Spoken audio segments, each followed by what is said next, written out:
All right, hello once again, Jeff Scott of Rankin Technical College. And as part of the Rankin Technical College AWD1000 Web Development Technologies course, I've been creating a series of video presentations that are based on the PowerPoint slides for Murox JavaScript and jQuery 4th edition.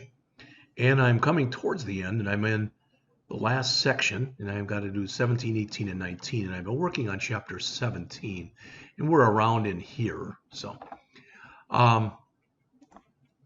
when I had gone over the last example, unfortunately, I was interrupted 2 or 3 times by phone calls, but I don't think that's going to happen anymore. And what I wanted to show you next in here was this still doesn't work. All right. But what we want to do is we want to be able to use a closure. And here is a closure. Now, notice what we have here. We've got const add. So this is a function right here. This whole thing there is a function, right? But we also want to return.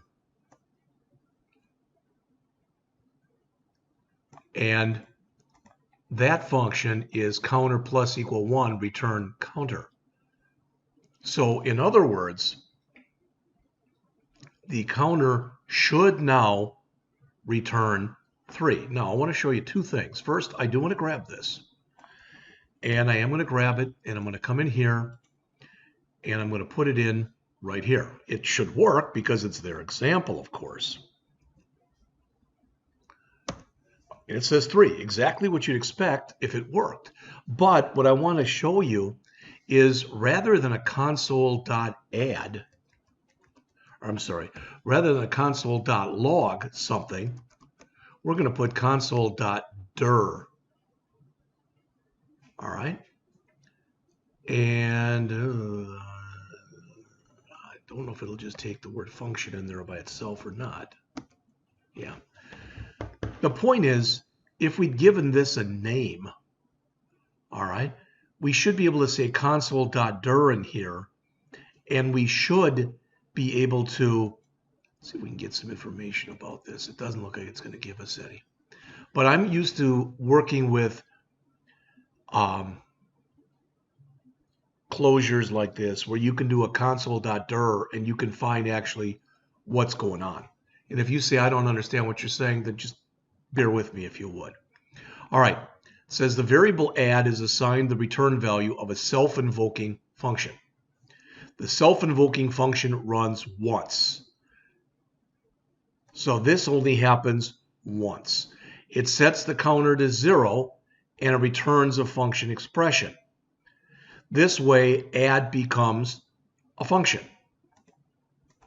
All right. In fact, maybe we can do that. Let's see. How about console.dir add? All right. And it's got anonymous. And if we look through here, well, I was looking for the word closure, which I thought might be in here, but it doesn't look like it is.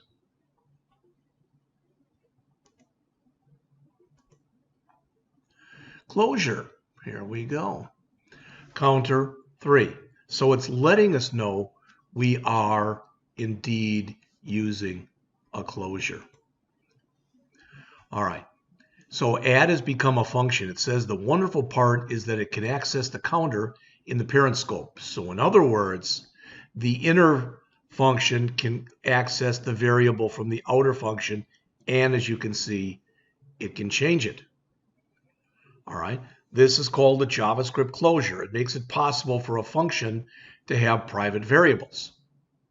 The counter is protected by the scope of the anonymous function and can only be changed using the add function. So here's their definition.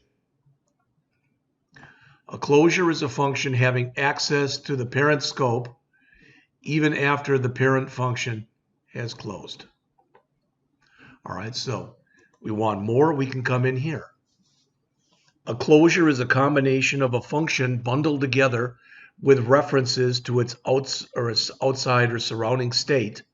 In other words, a closure gives you access to an outer function scope from an inner function. Another example right here. So notice that in here, we can display name. Even though name is defined outside of the function, all right, as it says here, init creates a local variable named name. And it also creates a function called display name. Display name is an inner function because it's defined inside of init.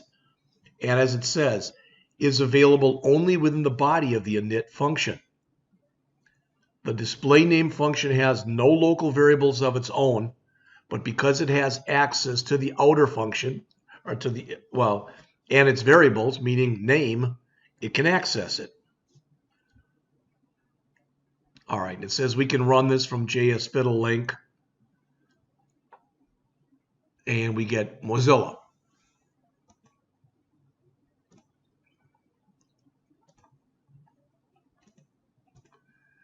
And that was from here. It says, notice the alert statement successfully displays the value of the name variable, which is declared in the parent function. This is an example of what's referred to as lexical scoping. It says it describes how a parser resolves variable names when functions are nested, meaning one is inside of another. The word lexical means that it uses the location where a variable is declared within the source to determine who it's available to. And as it says on the bottom of the page here, nested functions have access to variables declared in their outer scope. All right, I'm going to cut it right there and just jump back into our stuff here because this is getting to be way too long. So this is another example. Notice you've got this is inside of here, so it has access to count. It's a very similar example to the one we looked at before.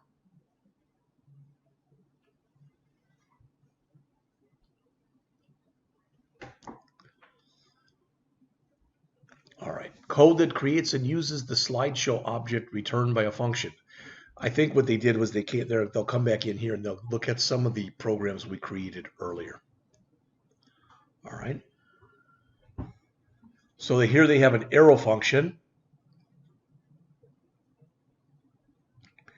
And here, as it says, it's a regular function that displays the same task.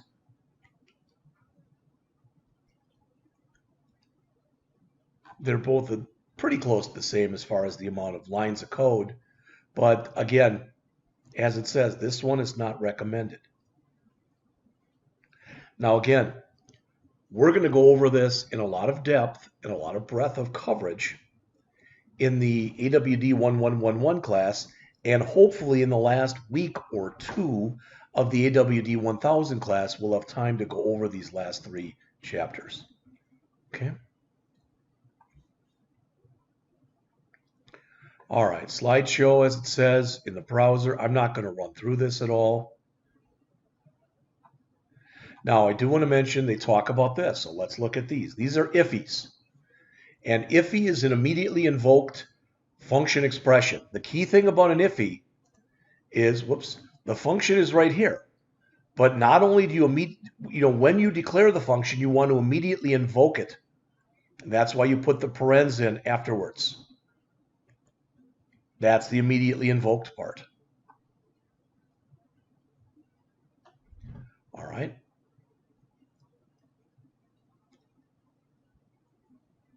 Two ways to include the parentheses. Now, why an IFI? Well, as it says right here, an IFI helps keep variables, constants, and functions out of global scope. Remember, the disadvantage of putting things in global scope is that you open yourself up for side effects. Sometimes and what a side effect means is, in this case, with global variables, any function or method can change the value of a global variable. Sometimes that's okay, and you may even say you want that. Most often, you don't. It helps prevent name conflicts. It's especially important when you've got multiple developers working on the same project. Finally, it can be used to create private state for an object. Here's one, as it says, that prevents name conflicts. Even though we've got message here and here. This is basically inside of here, and this is the one on the outside. Now it says here, pros and cons of object literals versus closures. Pro, object literal. The library creates the object so the programmer can use it. Con, all of the object's properties and methods are public. That is, again, public is the key word there. Closure, cons. The programmer must call a function to create an object before being able to use it. Pro, they can have private state. All right, so they go through and they work on this slideshow example with it. Again, I'm not going to run through that at all. Okay.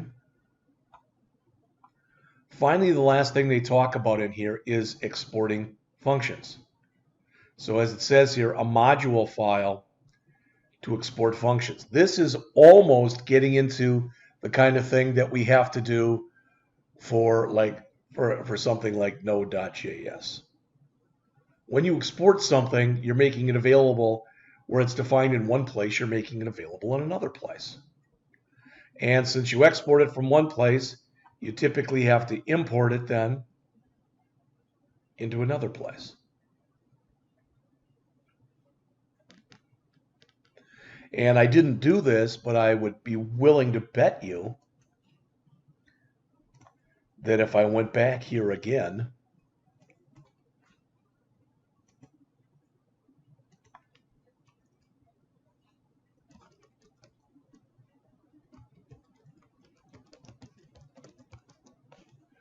import export functions JavaScript,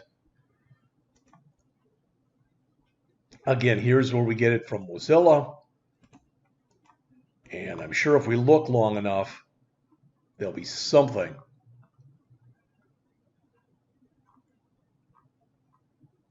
Well, let's look. Oops.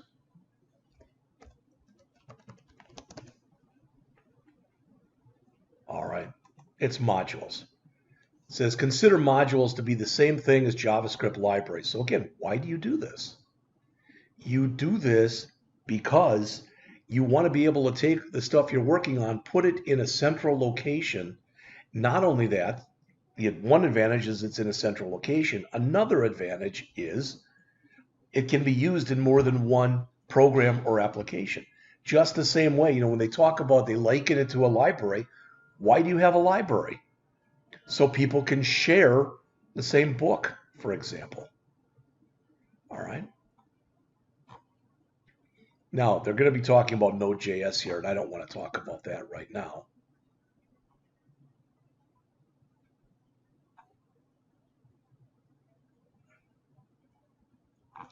All right, so let's take a look at what they talk about here. Export. The export statement is used when creating JavaScript modules to export live bindings to functions, objects, or primitive variables.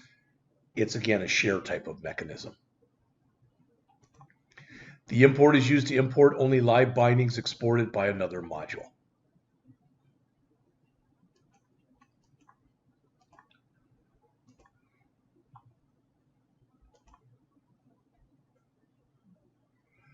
All right, a couple things as they mention here. A module must be run from a server. That's where the Node part will come in. It doesn't have to be Node. Quite often it is.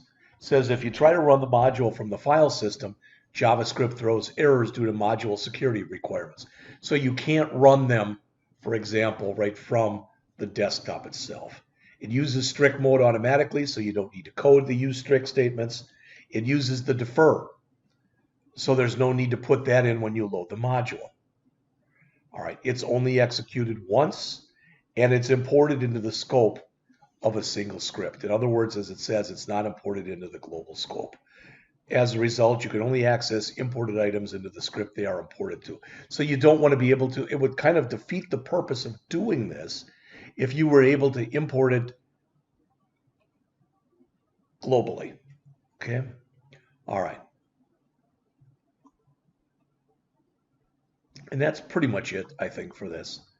All right. All right, so what do we have left?